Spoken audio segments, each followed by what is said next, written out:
Buenos días, estudiantes. Vamos a hablar de riego localizado. Este es un método de riego que es relativamente más novedoso de todos aquellos que lo que están desarrollados. Nosotros ya hemos visto riego por gravedad, hemos visto riego por aspersión. Por lo tanto, eh, esa es la secuencia generalmente que se dan o se desarrollan los distintos métodos de riego, dado que este es el que tuvo una aparición más reciente. Habíamos dicho que el riego por gravedad tiene origen de muchos años, es milenario. El riego por aspersión ya es mucho del siglo XX, principio del siglo XX. Y el riego localizado también es del siglo XX, pero de mediados del siglo XX en adelante. Bueno, yo le voy a presentar algunas de las características que tiene este método a través de unas fotos que voy a compartir con ustedes, de modo tal de empezar antes de hablar específicamente de lo que son las condiciones de aplicación, evaluar un poco cómo funciona este método. Entonces, ¿qué se ve en esa imagen? Esa imagen se puede ver, por un lado, tuberías. Esto que se ve aquí de color negro son tuberías. Esto está indicando que es un sistema presurizado también, como es el caso de aspersión. Por otro lado, se ve estos círculos casi perfectos, que son manchas de agua. Es decir, que es agua que ha ido moviéndose a través de la capilaridad, generando un bulbo. Entonces, esto que se ve aquí es un bulbo, conocido como bulbo húmedo. La forma de ese bulbo húmedo, casi perfecta, está dando por el tipo de suelo y el relieve.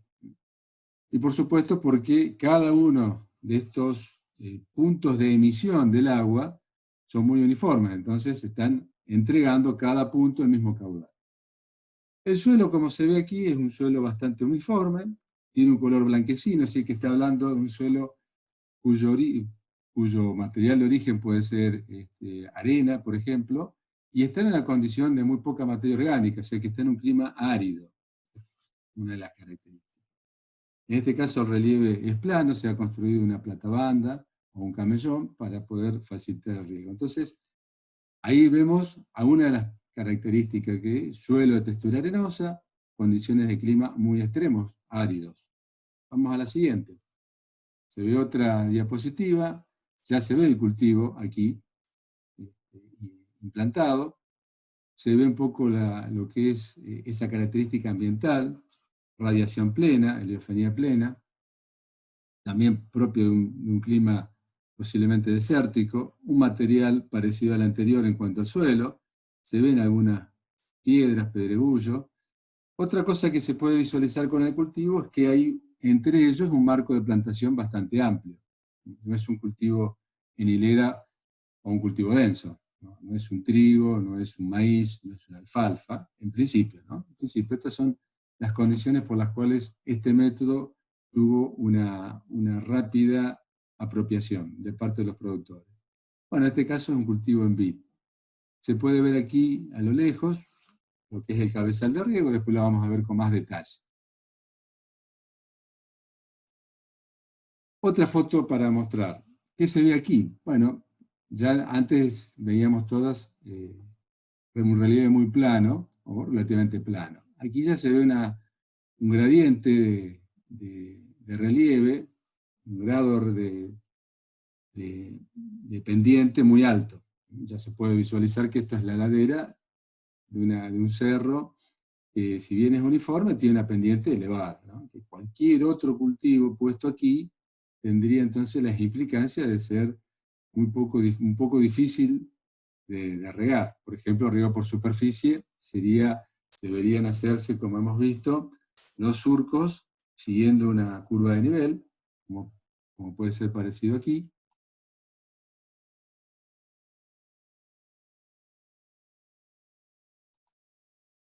Eh, por otro lado, se mantiene, si fuera aspersión, por ejemplo, cuando se colocan los aspersores, una componente del agua por su propio peso tendría mayor alcance en dirección de la pendiente que en contra de la pendiente, sin hablar del viento, simplemente por las características de la pendiente.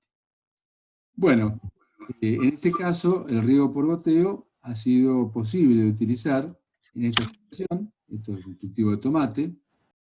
Entonces les decía que este cultivo de tomate se pudo implementar, se pudo implantar en esta ladera tan pronunciada, regándose con un sistema como el de riego por goteo. En ese caso, sí, lo que hay que tener presente es la necesidad de que las hileras de tomate estén en una condición de cortando la pendiente que les permita, por ejemplo, evitar la erosión hídrica en caso de una lluvia torrencial o una lluvia determinada.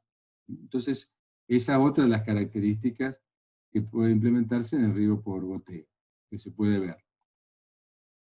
Otra foto, bien, aquí es también una ladera con murada de pendiente muy elevada, se ve rocas, ya no son pedregullos, se ven rocas, fíjense que esta es la planta, el tamaño de esas rocas. Por supuesto acá habría que ver el modo de hacer esa implantación de cultivo, que es palta. Evidentemente seguro se ha hecho con un trabajo bastante manual o con una maquinaria muy específica. En este caso, ser un cultivo, en el caso anterior, el tomate es un cultivo que en la hilera es denso y después tenemos espacios entre hileras. Entonces, es relativamente posible hacer un control de la erosión hídrica en estas condiciones. En esta condición, el control de la erosión hídrica es difícil, yo estoy acá señalando, ¿no es cierto?, lo que puede ser una vía de escurrimiento, por lo tanto, tendrá que hacerse alguna práctica adicional para lo que es el control de la erosión hídrica. En tanto que el caso de riego por goteo aquí es factible de realizar. Vale la pena mencionar que las líneas de goteo que hemos visto, esa tubería, puede estar en la dirección, digamos, cortando la pendiente, o puede estar en una dirección a favor de la pendiente. Bueno, en ese caso hay todas unas características de diseño hidráulico que hay que respetar si es a favor de la pendiente. Porque, ¿qué ocurre? Por ejemplo, si la tubería donde va el gotero está cortando la pendiente, la tubería que alimenta a esos laterales está a favor de la pendiente, así que también el conjunto de lateral y tubería que la alimenta, que se conoce como terciaria, tiene una característica de diseño hidráulico específico cuando hay pendientes pronunciadas. Bueno, esto es lo mismo que ya le hemos presentado en riego por aspersión, siempre considerar la necesidad de que los cultivos estén en una condición de protección frente a problemas de erosión hídrica. Aquí se ve claramente esa situación. Otra foto donde está mostrando aquí, ya no es una tubería con un emisor que forma un bulbo húmedo, específicamente por una gota, sino que es otro tipo de bulbo húmedo, formado por un emisor de microaspersión. Aquí se ve el microaspersor aplicando agua. Bien, en este caso es citrus, una plantación de citrus, donde una de esas plantas ha sido reemplazada por una planta joven, ¿no? En este caso, mostrar esta foto simplemente para evaluar cómo se funciona el bulbo en un caso de microaspersión. Fíjense que está localizando el bulbo en relación a la otra planta, ¿no? Hay una parte que no moja. Siempre hay una parte en riego localizado que no moja. Esa parte que no moja puede ser bulbos individuales o puede ser una franja mojada. También es otra posibilidad que se da en riego localizado. Si moja toda la superficie ya deja de ser riego localizado. Entonces los marcos de plantación amplios son los que favorecen más aún la adopción de este método. Después vamos a ver algunas particularidades donde lo que interesa no es tanto que localice o no, sino la posibilidad de ubicarlo en el suelo. Bueno, aquí vemos otra también, siempre el suelo es arenoso, por eso es blanquecino, textura gruesa. Estos son palma datilera, son todas fotos cedidas por un profesor, Jesús Rodrigo López, oriundo de la Universidad de La Laguna en Tenerife, España. Aquí se ven entonces los laterales, las tuberías laterales con sus respectivos emisores. Esta es la tubería terciaria, fíjense que es un poco más grande el diámetro, se ve un tamaño más grande que el lateral, y aquí sería la tubería secundaria que alimenta a la terciaria. A la entrada de la tubería terciaria hay un cabezal que tiene siempre una válvula y un regulador de presión. Por ejemplo, aquí se ve este cabezal permite alimentar hacia un lado y hacia el otro la terciaria, ¿no? O sea que esta terciaria está alimentada por un punto intermedio. Bien, entonces estamos viendo las distintas características que presenta el riego localizado, donde hay aspectos de suelo, hay aspectos de cultivo, hay aspectos de lo que tiene que ver con el clima. Ahí vemos otras, por ejemplo, esta también es específicamente la Universidad de La Laguna, un área experimental, se ve la tubería, se ve el cultivo. Fíjense que esto es un área pedregosa a la cual se le ha adicionado suelo que tiene otras características de textura, ¿no es cierto?, más fina, que permite la acumulación y la retención de agua, ¿no? Aquí el cultivo podría ser factible llevar adelante, pero la capacidad de retención que tiene la piedra es bajísima, si habría que regarlo más de una vez al día. Esta es la tubería que alimenta al lateral. Aquí se ve otra foto también, donde nuevamente suelo de tipo arenoso, los laterales, combinado en este caso con riego por aspersión. Bueno, fíjense que los emisores de goteo, con laterales bastante próximos unos a otros, forman el bulbo y no lo están logrando unir. O sea, no está logrando una franja mojada. Eso es factible que ocurra en un suelo arenoso. Entonces, frente a la necesidad de un implante, por ejemplo, cultivo de frutilla, y se trasplanta en suelo de este tipo, arenoso, requiere una rápida cobertura de agua para que permita ese plantín, que es muy caro, tenga no sufra falta de agua o estrés hídrico. Entonces, la aspersión cumpliría la etapa, en este caso, de permitir que haya una cobertura total para los primeros días después del trasplante. También la aspersión podría servir para control de heladas. No es este caso puntual de la foto, pero podría ocurrir que riego por goteo se complemente con riego por aspersión para control de heladas. Eso es común que ocurra, por ejemplo, en el cultivo de aranda, ¿no? Toda la zona de Entre Ríos. La característica de control de heladas es que, a diferencia del riego por aspersión, donde se hacen turnos y después el riego siguiente se regresa en el próximo turno, por ejemplo, una semana, 10 días, en el caso de helada hay que disponer en toda el área a proteger de aplicación de agua. Entonces, el caudal que se necesita es mucho mayor, porque necesito cubrir toda el área en forma simultánea. En el caso, por ejemplo, de Entre Ríos, tienen un sistema de goteo con su bomba y su fuente de agua, y un sistema de aspersión para control de helada con su fuente de agua adicional, distinta. Bueno, esta es otra de las fotos para mostrarles, que se ve aquí, por ejemplo, cultivos en sustrato. Entonces, estos sacos de plástico en su interior tienen sustratos de distinto tipo, tiene perlita, tiene turba, es decir, tiene la combinación para retener agua suficiente y tiene la combinación también para brindar nutrientes. Además de los posibles nutrientes que se aplican junto con el agua de riego, ¿no? Porque en este caso la posibilidad de captar este nutriente en ese sustrato está limitada por el volumen. Fíjense que es algo muy pequeño y entonces ahí está creciendo una planta vigorosa, se le ve una sanidad muy buena, una superficie foliar amplia, con lo cual está transpirando mucha agua. Entonces toda esa agua se la provee el riego por goteo y adicionalmente fertilizante. Bueno, aquí se ven algunas fotos donde de distintos... Esta es una foto muy antigua, ya esta empresa NAN ya dejó como tal, tiene otro nombre actualmente, Pero a los efectos demostrativos es interesante ver cómo se pueden, a través de un tractor y un implemento, con carreteles de goteo, eh, instalar, en este caso se están instalando 3 laterales simultáneamente. Bueno, la instalación de goteo generalmente tiene estas características, se hace en laterales de mucha longitud en forma mecánica.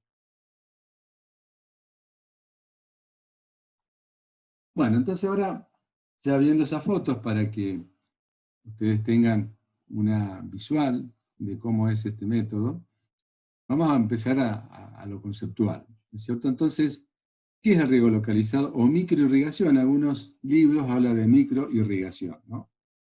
Además de considerarlo localizado. Son como dos formas de denominar este método. La aplicación es presurizada, eso es importante, trabaja con presión manométrica. En una porción de suelo está ocupada por las raíces y a través de emisores tienen bajo caudal. Generalmente menor a 150 litros por hora, aunque hay una línea específica de emisores que está un poco considerada riego localizado también, que tiene caudales mayores, pero es una aplicación bastante específica, ¿no? Es presurizada, es a través de un emisor y es un poco, pero no entrega gota ni entrega una pequeña microaspersión, entrega un gran caudal. Pero está dentro de esa característica. Entonces, a veces las definiciones siempre tienen un marco de referencia, no quiere decir que permanentemente se las considere de esa forma, ¿no? Porque a veces cambia los goteros, los emisores, las características. En principio, lo que tiene que ver con riego, lo que es localizado, es porque no cubre toda la superficie del suelo. Si cubriría toda la superficie del suelo, ya deja de tener este método esa característica. Bien. Cuando se las clasifica también, las clasificaciones siempre tienen un grado de estandarización, es para que de alguna manera todos nos pongamos de acuerdo y hablemos de lo mismo. Entonces, ¿cuántos dentro de los riegos localizados de este método, cuántos tipos hay? ¿Cuántos tipos hay?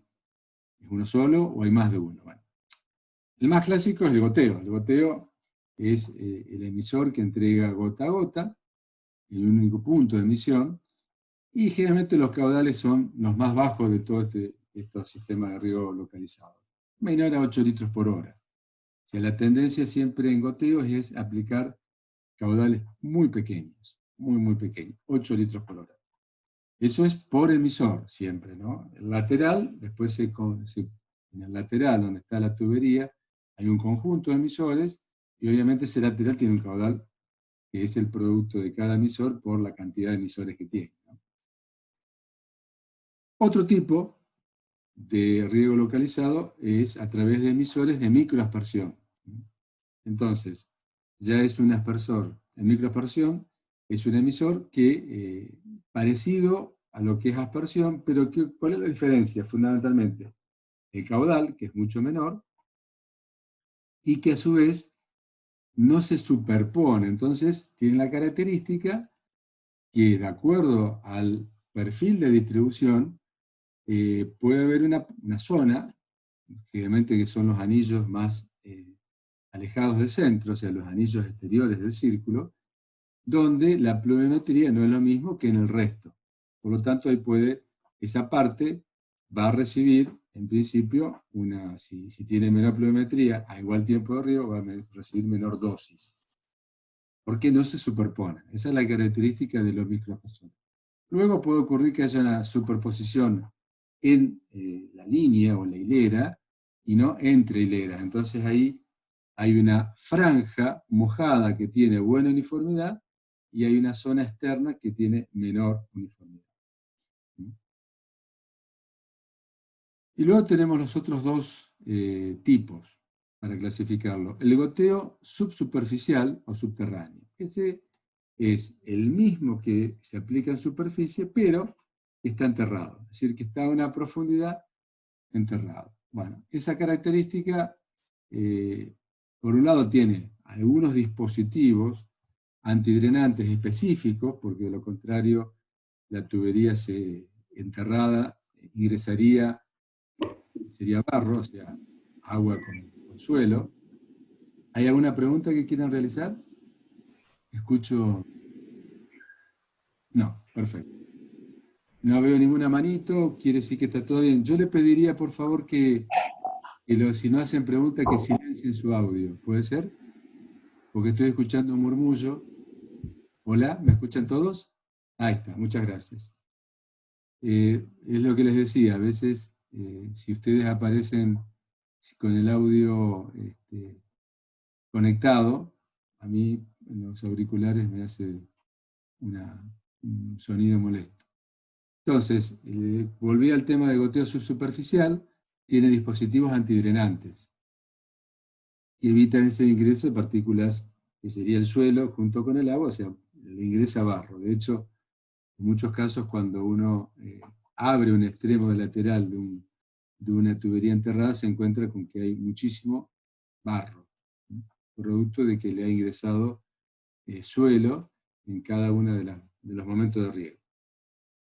Bueno, el último de ellos sería el cuarto. Bueno, el goteo subsuperficial, ¿por qué se realiza? Y fundamentalmente, ustedes imaginen que el goteo que está colocado en la superficie del suelo con ese dispositivo, en un cultivo anual hay que volverlo otra vez a juntar, ¿no es cierto? Se recoge toda esa tubería que ha sido desplegada. Y eso lleva, ¿no es cierto?, operación, tiempo, hay que acondicionar después la tubería para que se pueda volver a aplicar. En el caso de ser enterrada, se evita todo ese aspecto y queda más permanente, ¿no es cierto?, una serie de cantidad de años, ¿no?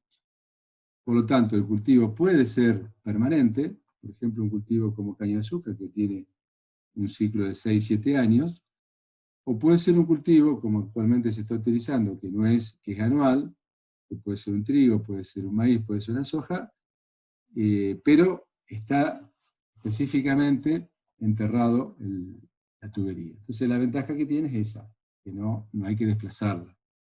Por supuesto, después vemos cada situación tiene que ser analizada en particular qué es lo que conviene, ¿no? Por ejemplo, si hay mucho viento, y entre un riego presurizado por aspersión y un riego presurizado por goteo, entran digamos, a analizarse y bueno, dice, ¿cuál conviene? Si convendría riego por goteo, en ese caso la posibilidad de hacerlo enterrado sería una opción. Y por último tenemos el borboteo, el chorrillo o bubbles, que son unos dispositivos que aplican mucho caudal. Fíjense que tiene de 600 a 1200 litros por hora, cuanto antes decíamos que eran los microaspersores, que es el emisor que aplica mayor caudal, de hasta 150 litros por hora. 150 litros por hora un microaspersor es mucho caudal. Y aquí ya estamos aplicando mucho más. Bueno, esta es una característica, ahora vamos a ver una foto, que es muy específica. Entonces, fíjense estas 4 fotos. A la izquierda, arriba, tenemos el emisor por goteo. Este es un tipo específico de goteo. Se ve claramente el momento donde la gota se emite. Aquí se ve el microaspersor. Ya se ve. Digamos, con respecto al tamaño de gota, al ser pequeño caudal y con una relativamente alta presurización, tiene tamaños de gota muy pequeños, muy pequeños. Entonces, esas gotas tienen un alcance también pequeño, no pasa de 3 metros el alcance, 4 metros. Después el valor efectivo de alcance siempre es un 75, un 80%, porque la última parte de ese alcance, como no tiene superposición, tiene baja pluviometría. Está colocado, generalmente puede o no puede mojar el tronco. ¿Dónde se aplica el microaspersor? Bueno, en suelos muy arenosos, donde con marcos de plantación bastante amplios, entonces hay que entregar muchos emisores por cada planta, que generalmente es un árbol, ¿no? O un frutal. Entonces, en ese caso, el microaspersor reemplaza una cierta cantidad de emisores. Por ejemplo, si tengo que aplicar 15 emisores por árbol, disponer 15 emisores es engorroso. Ya vamos a ver cómo. Entonces se reemplaza por un emisor. Ese emisor puede mojar, como se ve aquí, el tallo. Muchas veces mojar el tallo implica algún grado de problema para esa planta, para ese cultivo. Puede ser que entonces esté sectorizado, este microaspersor, esté sectorizado, de modo tal de que uno y otro al otro costado, y no moje específicamente el tronco, si fuera problema. Bien, aquí se ve el goteo enterrado. El goteo enterrado es una tubería como esta, la gota tiene la misma característica, ¿no es cierto? Solo que aquí para mostrar que está una zanja con la terciaria y todos los laterales alimentados y con un punto de entrada al suelo. Y por último, el borboteador o bubbler, que tiene esta característica, fíjense que es una cantidad importante de agua, trabaja con alto caudal, como decía, baja presión, no tiene presión elevada, o sea, no pulveriza la gota. Esa presión es simplemente como necesaria para hacer elevar este dispositivo, o sea, la presión eleva este dispositivo, y luego directamente es como que se derrama una cantidad importante de agua. Bueno, toda esa agua que se derrama tiene generalmente, como es si uno lo considera todo este caudal en esta pequeña superficie, la pluviometría que aplica es altísima. Entonces supera esa pluviometría rápidamente la tasa de infiltración. Por lo tanto, si esto no está en un lugar acondicionado específicamente, como con un bordo, por ejemplo, esto es un bordo que puede ser una tabla que hace de borde para que todo el agua que está acumulada en superficie no desborde hacia otra y se pierda. Entonces, bueno, este se ve que es una planta que podría ser eucaliptus, y entonces está regando esa planta, aplicando el agua específicamente en su alrededor, ¿no? Esa es una manera, y generalmente como tiene tanto caudal, este tipo de borboteador aplica uno o dos por lateral, o sea que la tubería que alimenta a esta hilera de árboles alimenta primero a uno, luego alimenta al otro, y así sucesivamente, porque si no tendríamos una tubería de muchísimo caudal y de gran diámetro, con lo cual sería antieconómico. Las ventajas que tiene bueno, fundamentalmente tiene mucho que ver con la salinidad, ¿no es cierto? Cuando tenemos problemas de que aquí se acumulan muchas sales,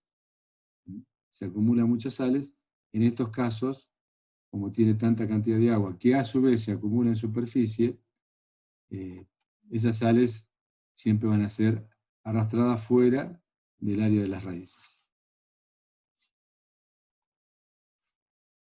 Bien, el modo de aplicación entonces es puntual. Hemos visto todas estas fotos que siempre se hace en una determinada fracción de la superficie del suelo, por eso es puntual. Los emisores pueden ser goteros o microaspersores, ¿no? El último que hemos visto es un emisor que escapa a estas características. Después, como tiene una fracción del área mojada, o sea que las raíces crecen en esa fracción, generalmente se necesita aplicar abonos o fertilizantes para permitir que la planta pueda expresarse.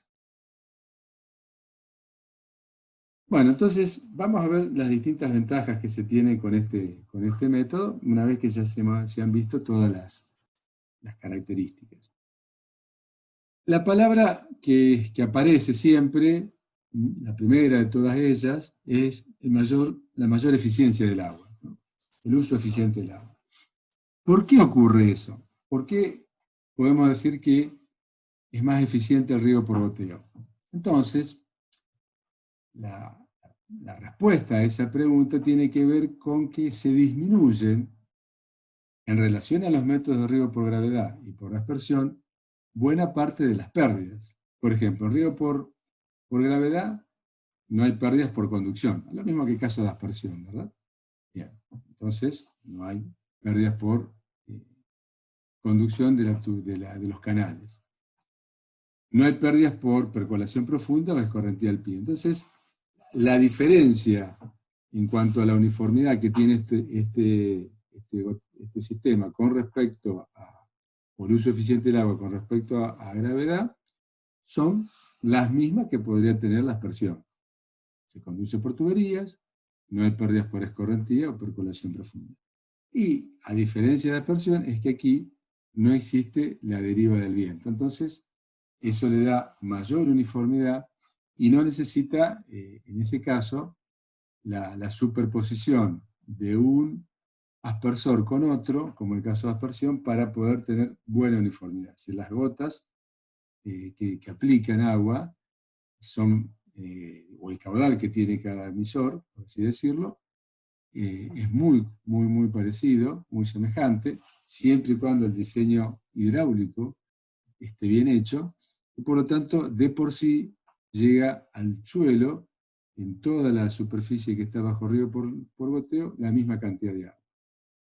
Entonces, básicamente, la mayor eficiencia es por eso, porque no hay pérdidas por percolación profunda, por evaporación, por deriva de viento, ni por escorrentía. Y porque tiene buena uniformidad de aplicación.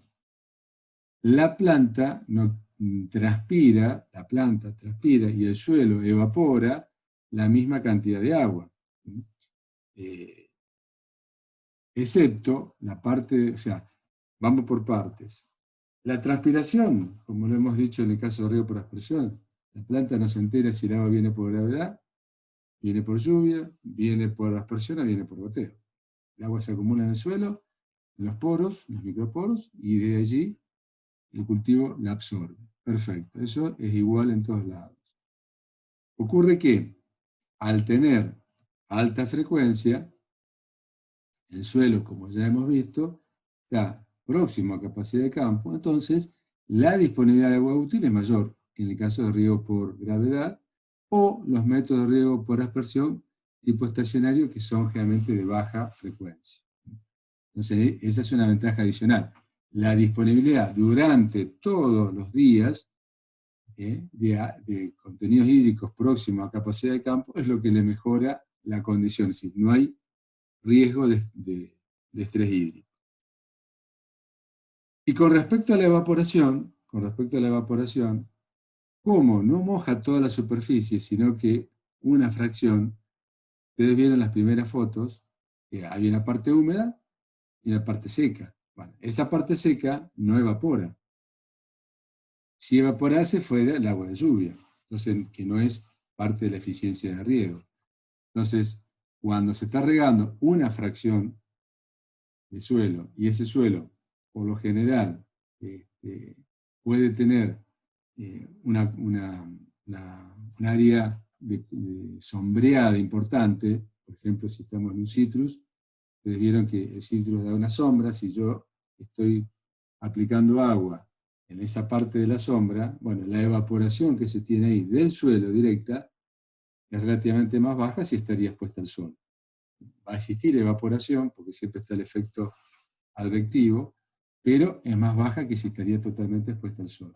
Y a su vez, la parte seca, que no moja el riego, no tiene evaporación. Por lo tanto, las pérdidas por evaporación sí están disminuidas. Por eso se tiene en cuenta un coeficiente de localización.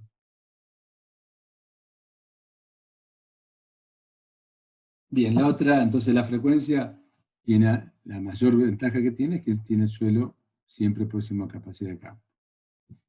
La otra ventaja que es aplicable a cualquier tipo de suelo. Entonces, ¿qué pasa en un suelo arenoso? Obviamente, el agua va a tender a moverse, más formando un bulbo más profundo, más pronunciado, y hay que tener cuidado con el tiempo de riego, porque si no tendríamos percolación. Entonces hay que, después generalmente en los suelos arenosos, si fueran emisores de goteo, son aquellos que tienen mayor caudal, porque como tienen una tasa de aplicación mayor, cuando se la considera el caudal debido a la superficie que moja el goteo, al tener mayor caudal, permitiría que el bulbo húmedo se extienda un poco más. Eso en el caso del suelo arenoso. Si el suelo fuera arcilloso, que ya de por sí lo que es la capilaridad, si tiene un movimiento horizontal mucho más pronunciado, forma un bulbo más, si se quiere, ancho. En ese caso, los caudales no necesitan que sean tan altos, sino que se pueden reducir. Si el suelo fuera muy arcilloso, bueno, ahí hay que tener cuidado. En el caso, fundamentalmente cuando se utiliza camellón, de no generar una escorrentía importante que se vaya. ¿Por qué? Porque el camellón genera toda una especie de bordo que cuando el movimiento del agua, por ser el suelo muy arcilloso, supera la infiltración, ahí se puede acumular un poco de agua hacia los bordes y moverse lateralmente. Bueno, en ese caso no es lo más común, porque realmente en suelos muy arcillosos es difícil la implantación de cultivos hiportícolas, que son los que más favorecen este método, o frutales, por ejemplo. En ese caso, bueno, hay que tener las características adecuadas, o las condiciones adecuadas y apropiadas para que no ocurra algún problema de escorrentía. Yo he visto, por ejemplo, en suelos, en cultivos bajo invernadero, en periodos de invierno, donde siempre la humedad relativa es mucho más alta, ¿no es cierto?, porque las temperaturas son bajas. Cuando se riega, uno entra al invernadero, siempre tiene esa sensación de frío húmedo, y a veces se hace un camellón y se ve cómo puede haber, cuando gotea, toda la parte superficial está también un poco compactada, porque si la gota cae sobre la superficie del suelo a una cierta altura, tiende a compactar, después se generan unos encostramientos y eso a veces hace que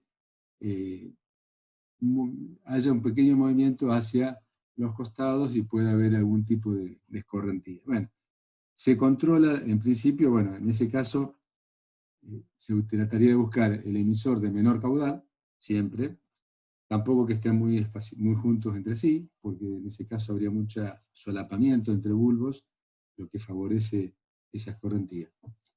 Y, bueno, puede haber algún tipo de manejo puntual, por ejemplo, para que el agua quede dentro del camellón, como levantándole en los extremos del bordo, haciendo una pequeña elevación, ¿no es cierto?, con un implemento, una azada, para que no ocurra el escurrimiento.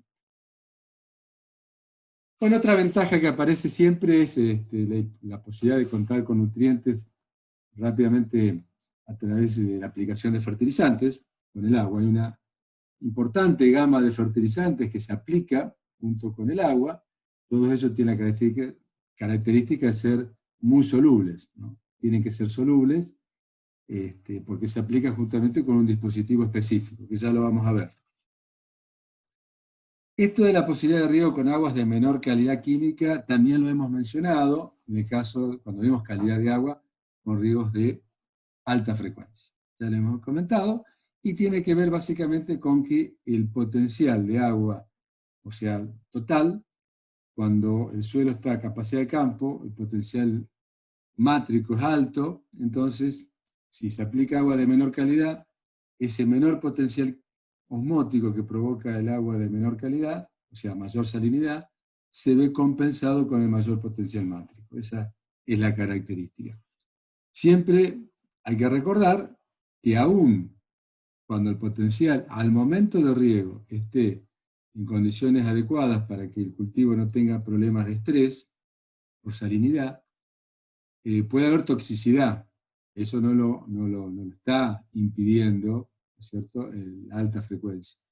Puede haber problemas de toxicidad, entonces hay que tener cuidado con eso. Y por supuesto, las sales siempre se acumulan, por lo tanto el requerimiento de lixiviación también hay que considerarlo, no hay que olvidarse. Algunas otras ventajas que lo refieren hay muchos trabajos de investigación para determinados cultivos, sobre todo cultivos hortícolas. Por ejemplo, fíjense ese cultivo que hemos visto en un sustrato, donde la mayor frecuencia, regar más de una vez por día, le da mejores condiciones. Se puede automatizar en forma completa. no hay malezas que crezcan entre las hileras de árbol, si no se moja toda la superficie.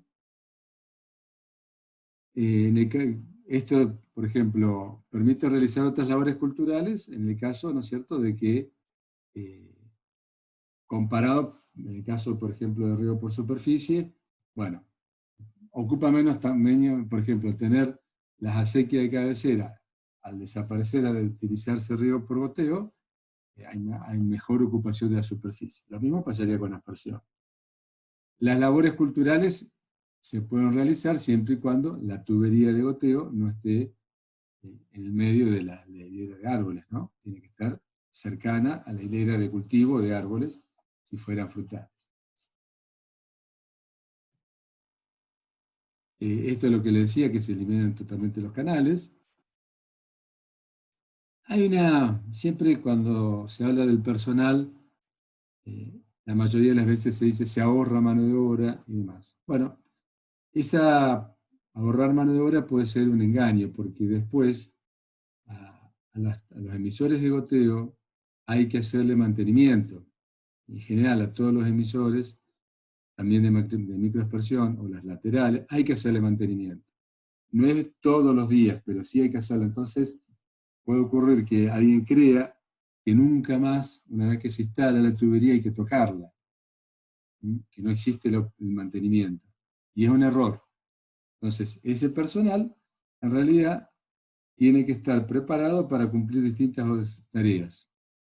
Cuando está regando, que no necesita estar con una azada, abriendo y cerrando canales, como en el caso del riego por gravedad, o moviendo tuberías si fuera la aspersión móvil, puede estar haciendo otras cosas, puede ser tractorista, puede ser alguien que haga alguna labor específicamente sobre cultivo, poda,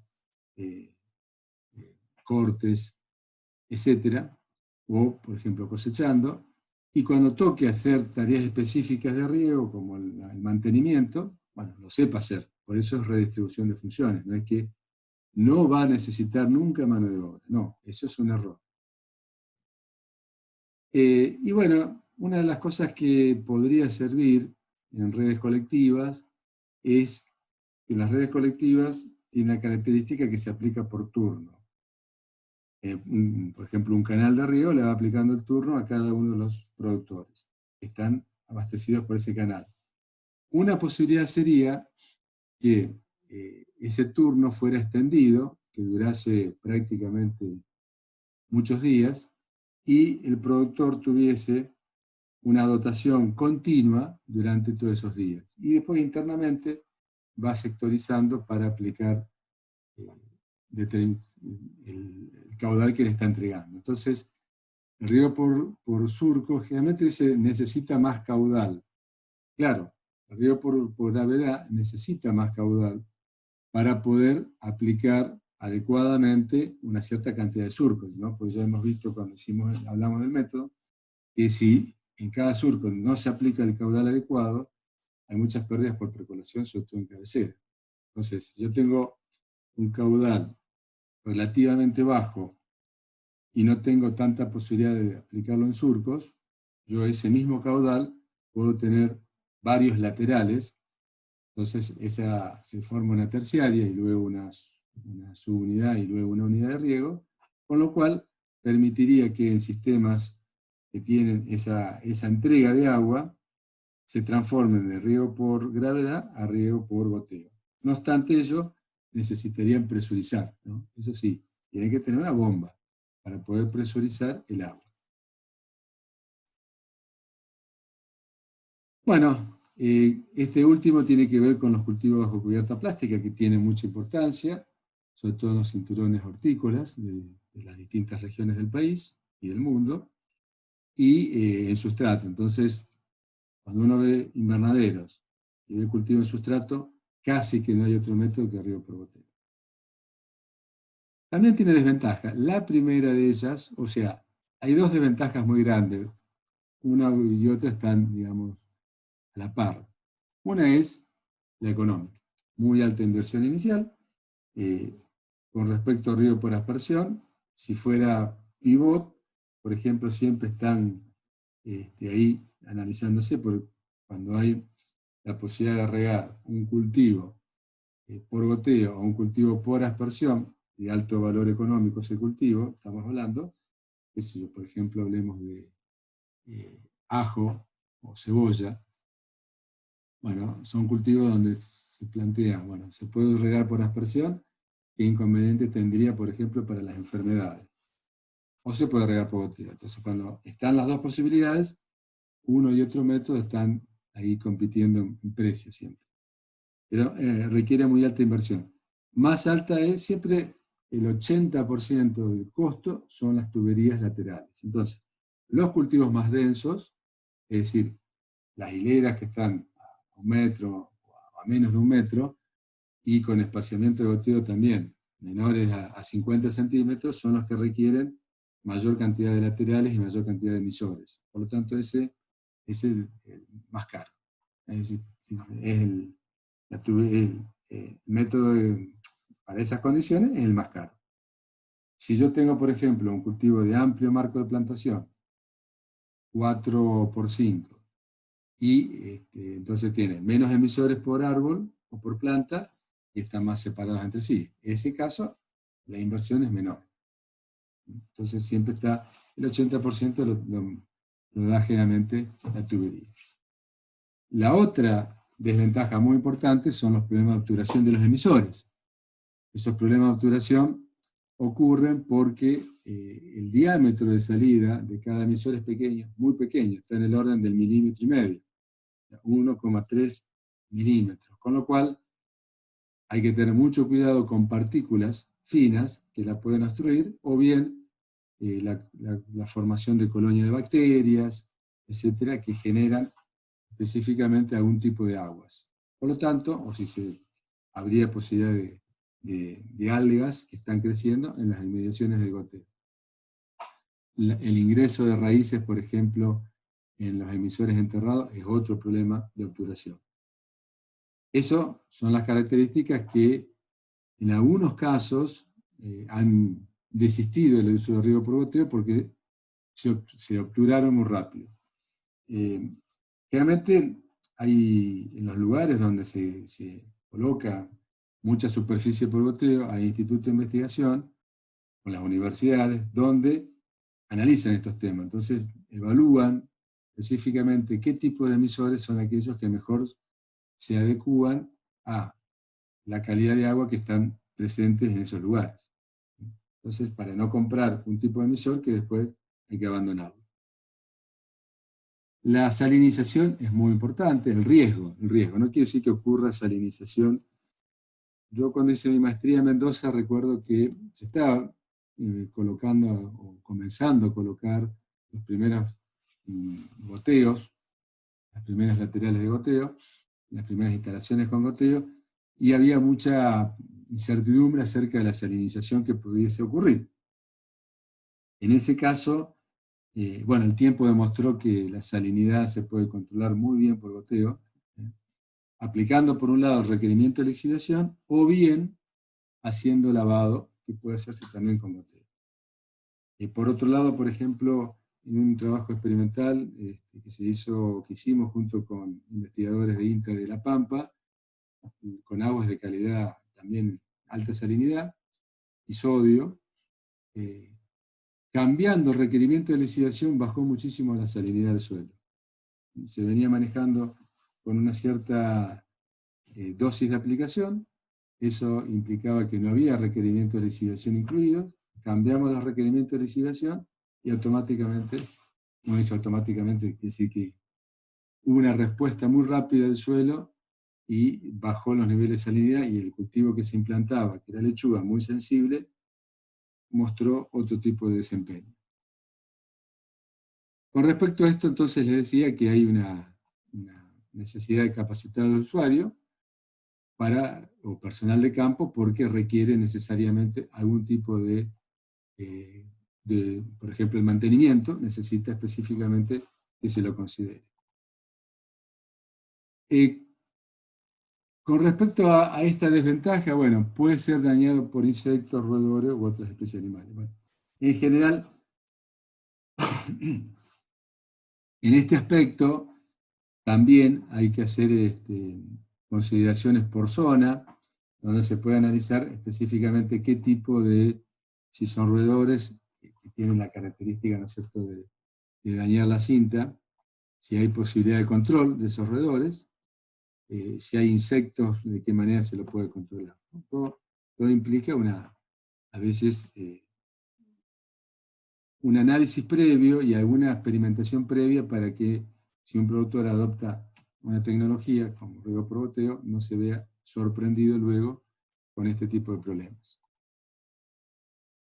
Y esta última, que es una desventaja importante, ocurre fundamentalmente cuando se acumula, por ejemplo, cintas de goteo que son de uso más descartables, que tienen, se reemplazan a veces año a año, pero está dentro de otro conjunto de técnicas, otro conjunto de insumos, por ejemplo, plástico, que se utiliza para el mulching, o plástico que se utiliza para los invernaderos. Todo eso, cuando se descarta, genera toda una condición de residuo. Bueno, ya hay toda una conciencia para que todo ese residuo se vuelva a reciclar, ¿no? Si es plástico, se lo considera, se puede volver a reciclar y tiene características muy semejantes a lo que es plástico original. O a veces se lo mezcla con plástico de primer origen o de primera calidad para que tenga justamente, si fuera para goteo. O si no, se puede utilizar ese plástico reciclado para otro tipo de implemento, no necesariamente cintas de goteo, sino que puede ser otro tipo de uso. Bueno, aquí ahora vamos a hacer como otras veces, 9:20 hacemos un pequeño descanso, así podemos, cada uno puede hacer no están tan atentos a la clase, simplemente suspendemos la grabación y retomamos después de 10 minutos. Bueno, entonces, ¿qué ocurre? Generalmente hay que situar cómo es un dispositivo de riego localizado o riego por goteo. Como todo otro dispositivo, tiene una fuente de agua, aquí aparece un embalse, pero podría ser una perforación. Tiene un cabezal, el cabezal de riego, donde se concentra la bomba, donde se concentra el filtro, donde se concentra el inyector de fertilizante. Generalmente es una pieza, una habitación, un galpón, depende del tamaño. Es decir, que está cubierto. Hemos visto fotos hasta al aire libre, pero eso no es lo más habitual. Del cabezal de riego nace una tubería primaria, luego de esa se deriva una tubería secundaria, como ven aquí. De la tubería secundaria se deriva una tubería terciaria, y de la tubería terciaria se deriva una tubería lateral. ¿Sí? Todas estas líneas de distintos diámetros son tuberías. Son tuberías de distinto diámetro. La primaria y la secundaria está, ¿no es cierto?, si se riega hacia un lado o hacia el otro, tiene una válvula que permite la apertura y cierre. Que sea simétrica no quiere decir específicamente que esté ubicada así, puede estar ubicada aquí arriba, ¿no? Esa es una forma esquemática de presentarlo. Lo importante es que el lateral con la terciaria conforma una subunidad de riego. Ahora vamos a ver un croquis más específico, que están controlados con un regulador de presión que tiene un manómetro y una válvula de apertura y cierre. La tubería secundaria, por ejemplo, podría ser simplemente esta. Entonces, que alimenta a una terciaria. La terciaria puede estar alimentada desde la secundaria por un punto en el extremo, pero también podría estar ubicada en medio. Toda esta secundaria podría llegar hasta este centro y ahí alimenta a la terciaria. Todo esto tiene que ver con el diseño hidráulico y los costos, que es lo que conviene. Entonces, en ese caso puede convenir directamente que la terciaria esté alimentada desde un extremo, no desde el centro.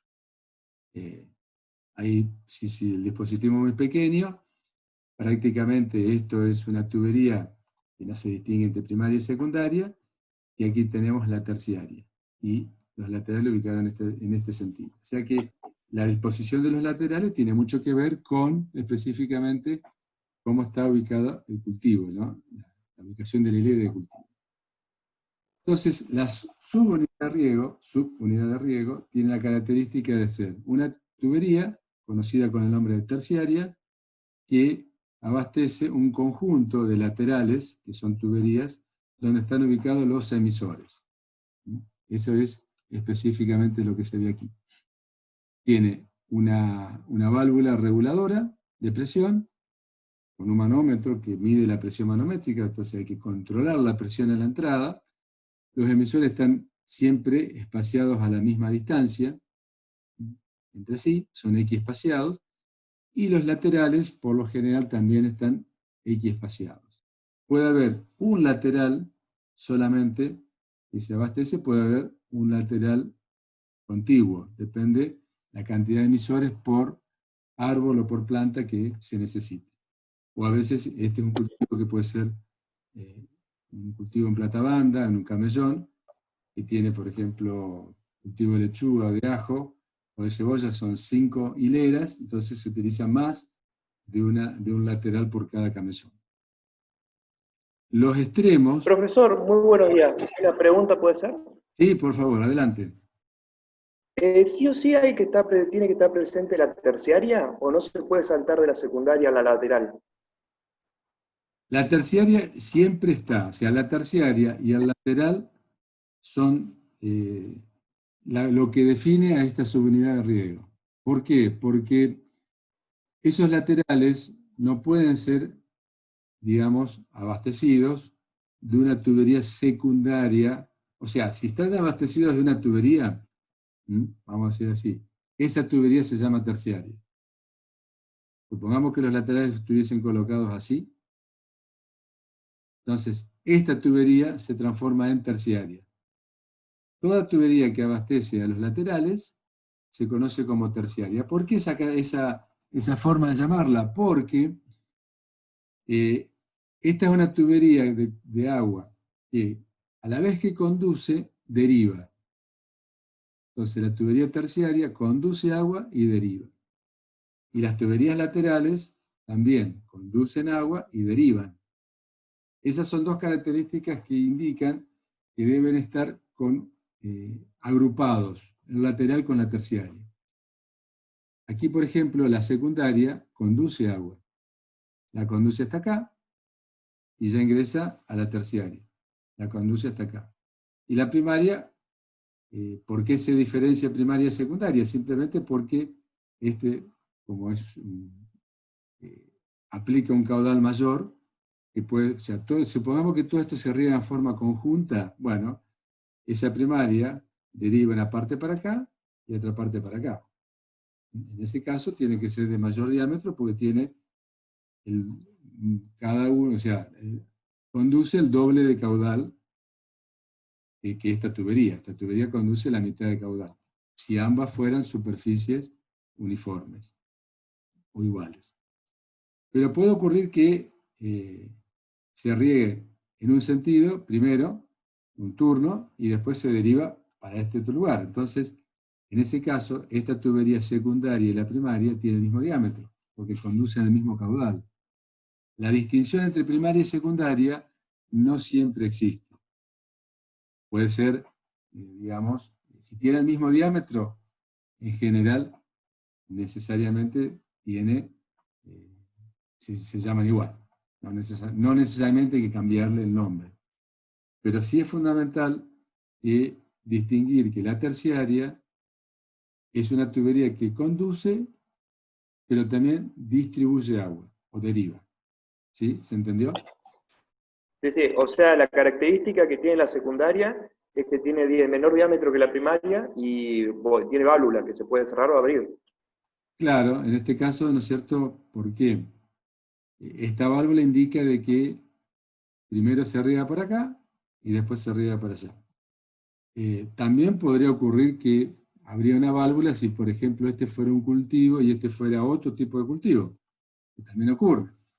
Entonces, por ejemplo, en ese caso sí, necesitan tiempos distintos, y bueno, podría ocurrir que en un momento dado estén ambos regándose, pero después uno, por la característica específica de ese cultivo, se interrumpe. Cuando se tienen distintos cultivos, que es factible que ocurra, siempre es conveniente individualizarlo, independizarlo. Es decir, bueno, pongo una válvula de modo tal de que ese sector que está regando un cierto cultivo tenga esa característica.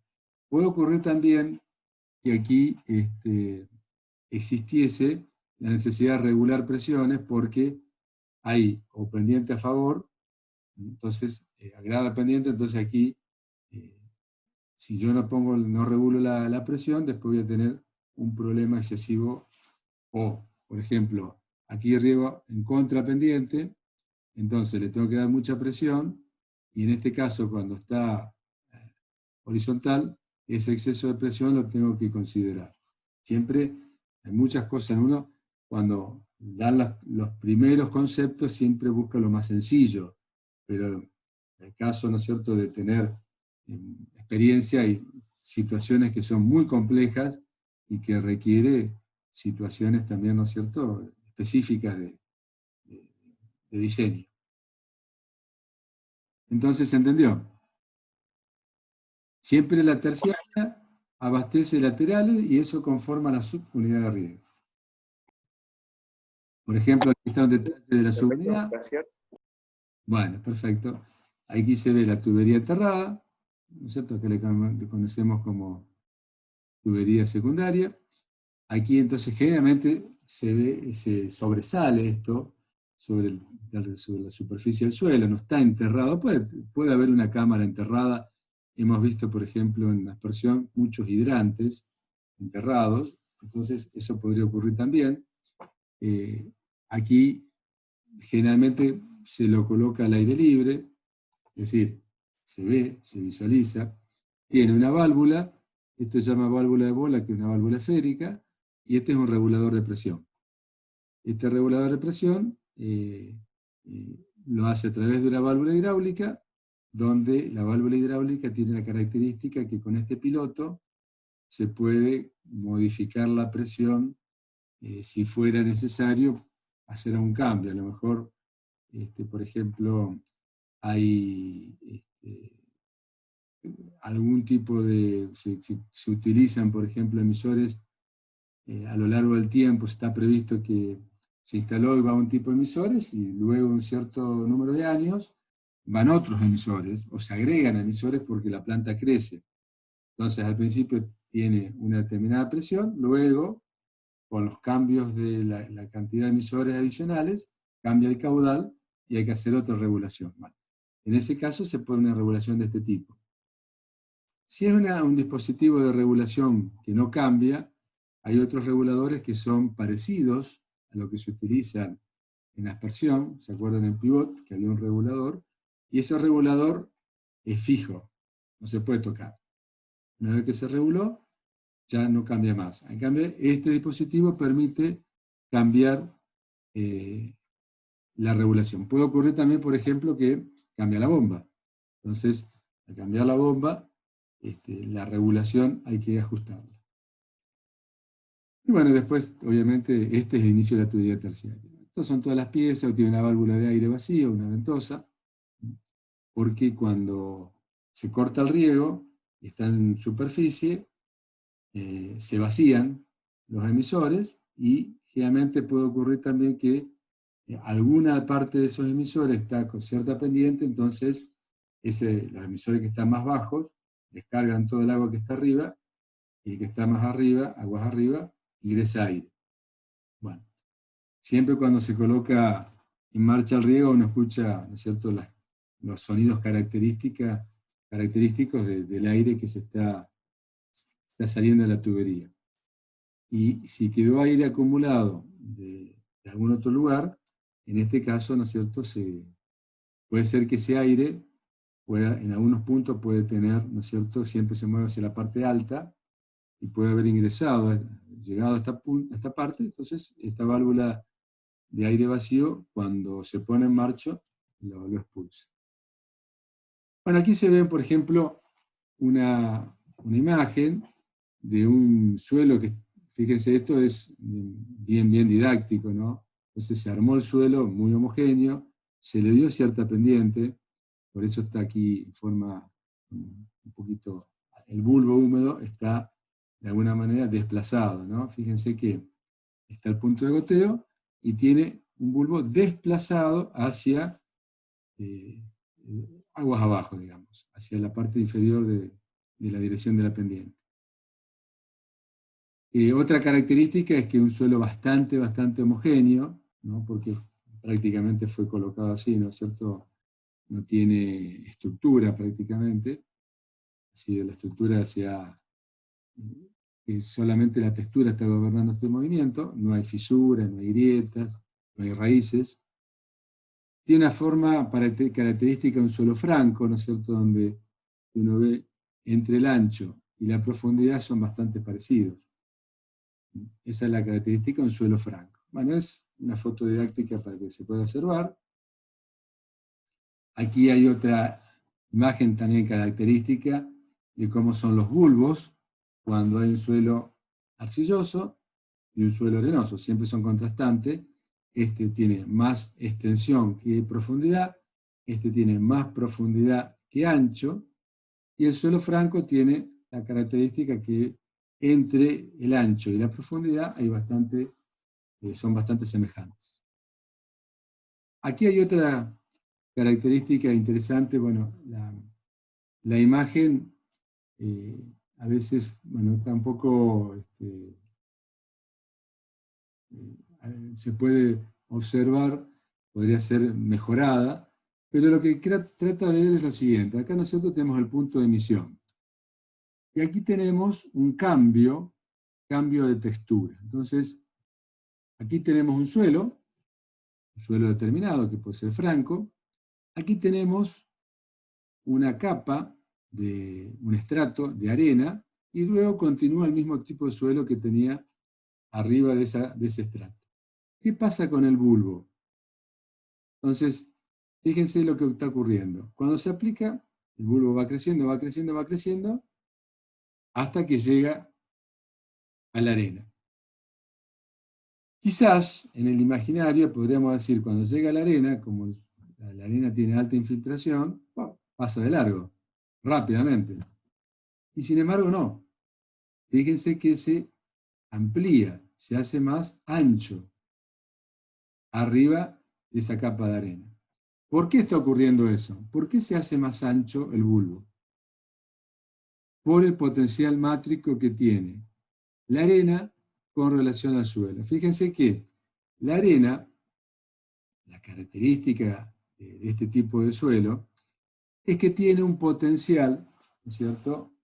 Como son poros grandes, su potencial mátrico es relativamente alto con respecto al suelo. Es relativamente alto.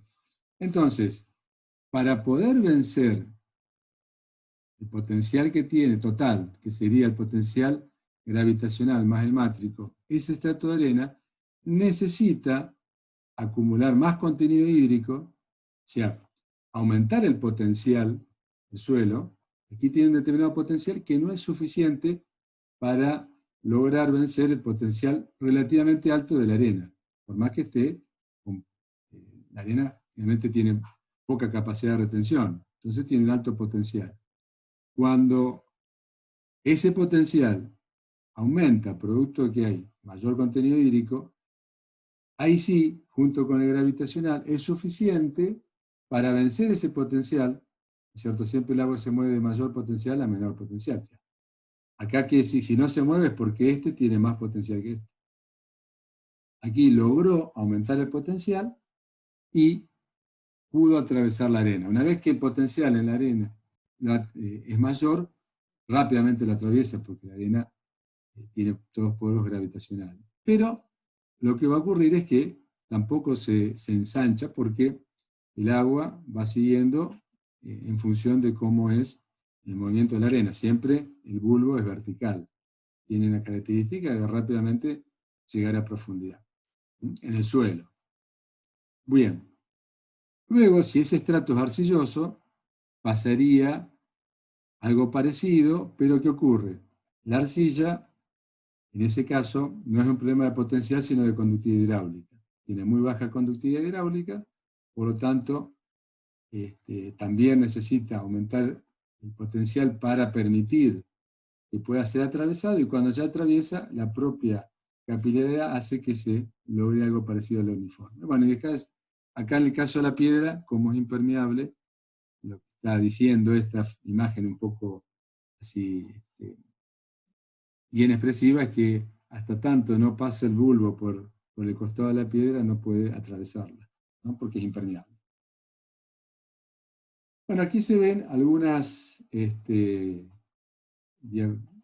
se muestran, por ejemplo, lo que está ocurriendo con un sistema de goteo, un punto de emisión, y un sistema de microaspersión, donde tiene la aplicación. Fíjense que estas líneas son las líneas llamadas de contenido hídrico semejante, o sea que son de igual potencial mátrico. Y las líneas de flujo son la perpendicular al potencial, a las líneas de igual potencial, de igual contenido de agua. El bulbo tiene la característica de generar en las proximidades un aumento. Entonces el contenido hídrico es homogéneo aquí, luego se hace homogéneo en este sentido, y luego en este otro, en función del tipo de suelo, ¿no es cierto? Y el microaspersor, como tiene un mayor ancho de humedecimiento, tiene todo esto, es la primera línea de igual contenido hídrico, es decir, que prácticamente abarca fuera del alcance. Fuera del alcance tiene lo que es la primera línea de igual contenido hídrico. Y luego, ya, en la medida que se sigue aplicando agua, aumenta, y como no hay, para que aumente el cielo ancho, aquí lo que actúa son las fuerzas capilares, ¿no? Cuando se mueve hacia el costado, siempre capilaridad, porque no hay una aplicación directa del microaspersor. Lo mismo aquí se mueve por capilaridad. Se mueve por contenido, por capilaridad hacia lo ancho y hacia lo bajo, y aquí actúa la gravedad. Entonces aquí está, debajo del aspersor activa la gravedad, y hacia el costado actúa la capilaridad. Entonces, fíjense que las líneas de flujo debajo del microaspersor son bastante verticales, y se van haciendo un poco más diagonales cuando actúa la gravedad y la capilaridad. Bueno, con respecto al frente húmedo, lo que nos está diciendo es que el gotero tiene una extensión más limitada, porque la distancia es más limitada frente al microaspersor, que tiene un alcance hacia el gotero. Tiene un bulbo húmedo, a lo mejor que tiene un radio de 50 a 60 centímetros, un radio, ¿no? Y el microaspersor tiene un alcance de 2 metros, 3 metros, entonces quiere decir que la zona de humedecimiento es mucho mayor.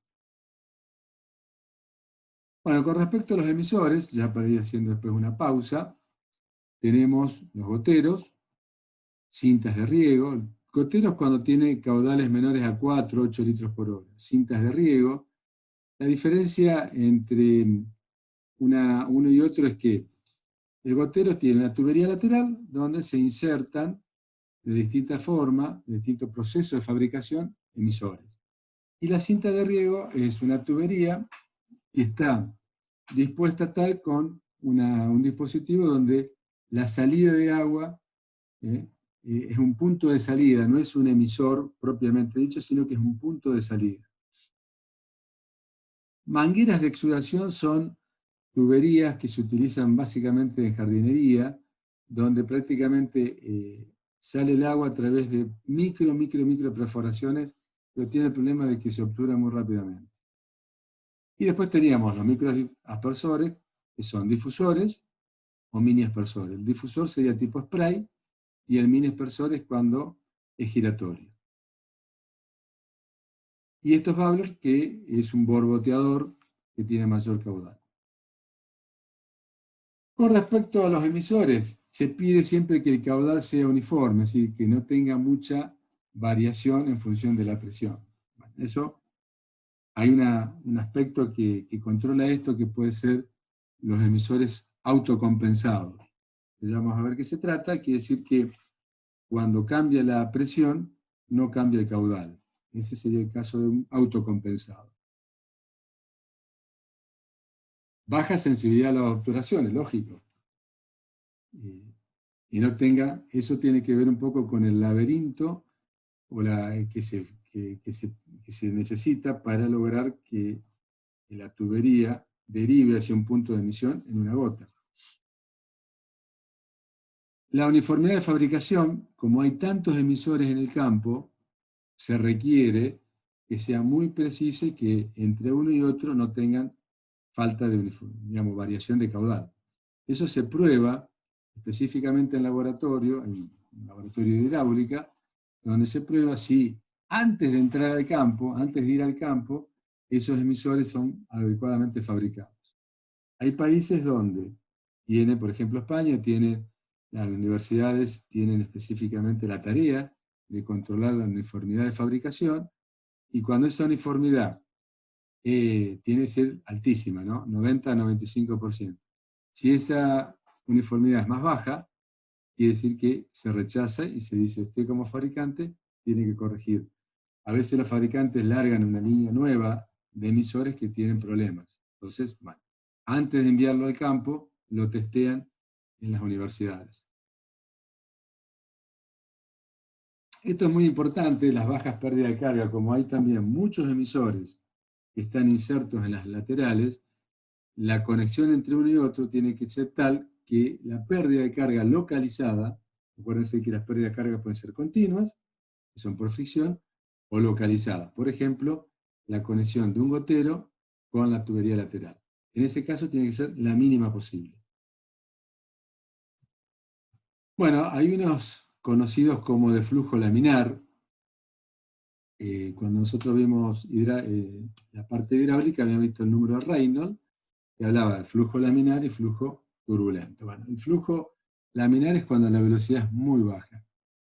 Entonces, en ese caso, tenemos, por ejemplo, tiene que ser un conducto largo, que puede ser un microtubo, o por ejemplo, un microtubo enrollado, de modo tal que quede algo parecido a un dispositivo helicoidal. También puede ser flujo turbulento, donde entonces se hace un orificio. El microaspersor, por ejemplo, es microturbulento, es turbulento el régimen, y hay una serie de goteros conocidos como interlínea, sobrelínea o integrados. Ya vamos a ver cada uno de ellos a través de las distintas imágenes. Y después pueden ser autocompensantes, que es lo que decía, que son aquellos donde, por más que la presión cambie, no varía el caudal. Esta, por ejemplo, es una gráfica que representa el caudal, aquí en el eje de las Y, y la presión manométrica en el eje de las X. Y esta es la ecuación genérica.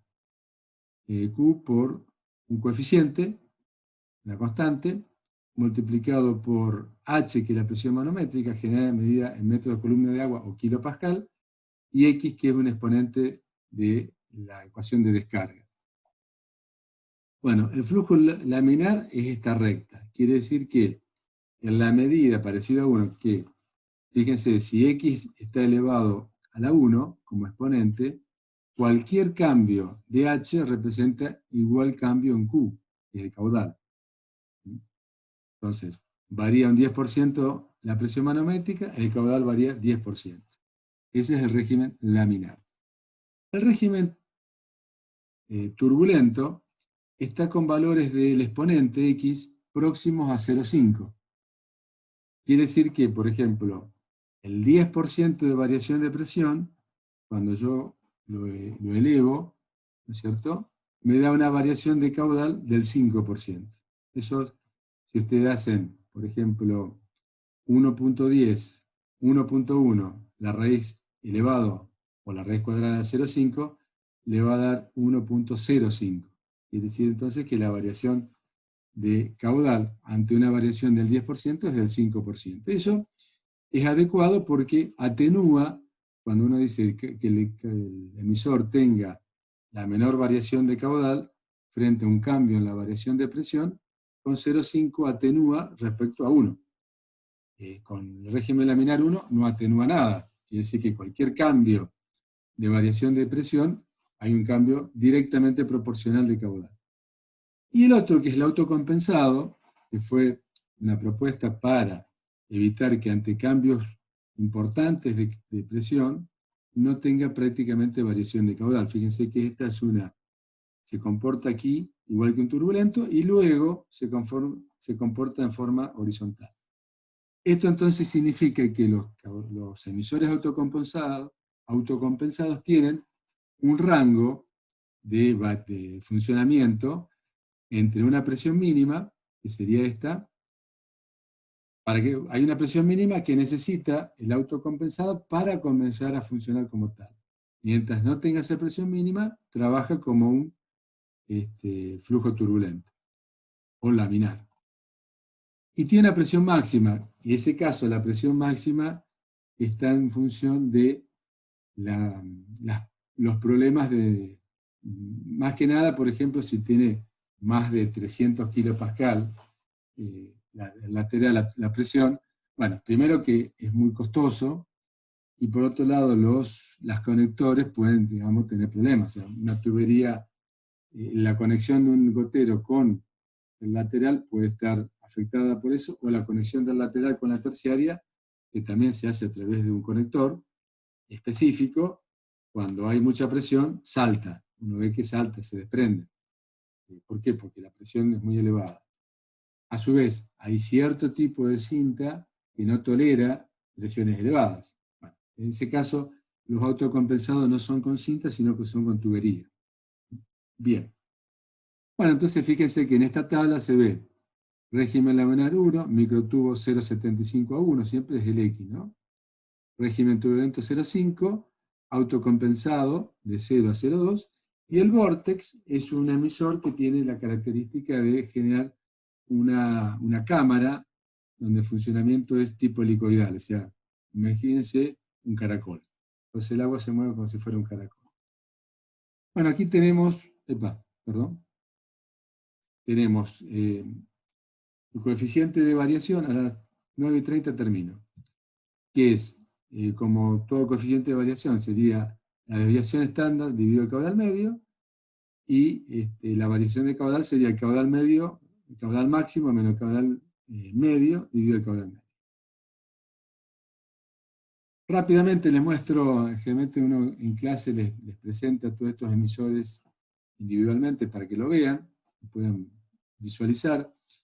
Los tipos, esta es una tubería. Fíjense que la tubería tiene una cámara principal, que es por donde circula el agua, y después tiene una cámara secundaria, que es la que está aquí arriba, que entonces ingresa el agua de la cámara principal a la secundaria, y luego de la cámara secundaria tiene orificios de salida. En esa cámara secundaria se puede, a través de una matriz, se puede fabricar algún tipo de recorrido turbulento. O sea, el recorrido turbulento es este que se ve aquí. Fíjense que el agua ingresa por un punto que está desde adentro, y luego ingresa y tiene que hacer todo este recorrido. Todo este recorrido le genera, ¿no es cierto?, la pérdida de carga suficiente para que salga en forma de gotero. Entonces, esta es una tubería, es un gotero, cuando tiene aquí conectores, interlínea. Este es un sobrelínea, y luego tenemos, este sería, por ejemplo, una interlínea tipo helicoidal, con largo conducto. Esta es la cinta. Este es el autocompensado. El autocompensado es un diafragma que genera que se deforme y por lo tanto va cambiando la sección de paso. Este es un emisor que permitiría, ¿no es cierto?, que ante una determinada partícula que ingresa, se deforma, y la deformación hace que el orificio de paso permita la expulsión de esa partícula. Bien, todo el gotero Esta sería la doble cámara, fíjense, cámara principal, una cinta de riego.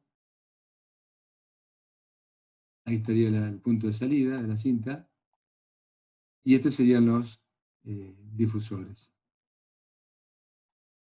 Ahí se ven, por ejemplo, los distintos, esto es un tipo spray, porque hace una especie de paraguas de lluvia, no va girando. Y esto sí va girando. Aquí arriba se ve que hay un pequeño dispositivo que lo hace girar.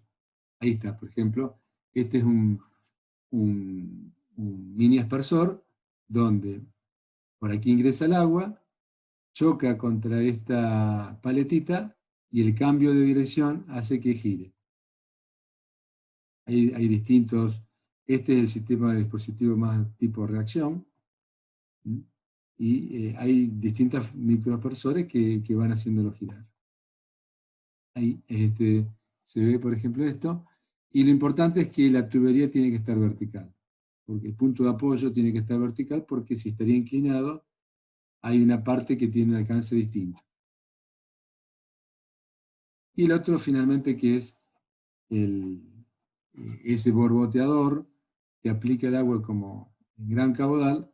Y este es un dispositivo que se ha desarrollado también, donde lo que aplica para un árbol, fíjense que se hace como un pozo, para que el agua no... Imaginen toda la cantidad de agua que tiene aquí. Bueno, acá tiene este dispositivo, permite la salida de agua, y cuando la altura que genera este pozo es tal, hay una boya, que esa boya sube con la altura del agua hasta que cierra la salida. Entonces, al cerrar la salida, se conduce el agua hasta el otro emisor. Estos son dispositivos que se están fabricando, no tienen tanto arraigo, a veces se fabrican y tienen algunos problemas y se dejan de hacer. Pero este ya tiene una aplicación donde, bueno, necesariamente tiene que después interrumpirse el plazo de agua, y una vez que se interrumpe, pasa al siguiente. Por último, bueno, la selección entonces de los emisores tiene que ver un poco con las características que veníamos hablando. Que sea muy bueno en cuanto a la uniformidad, que no tenga variación de fabricación, el exponente, que esté entre el orden de 0,5, las posibles rangos de trabajo, la pérdida de carga en la conexión, la susceptibilidad a las obturaciones. Perfecto. Aquí terminamos entonces los emisores.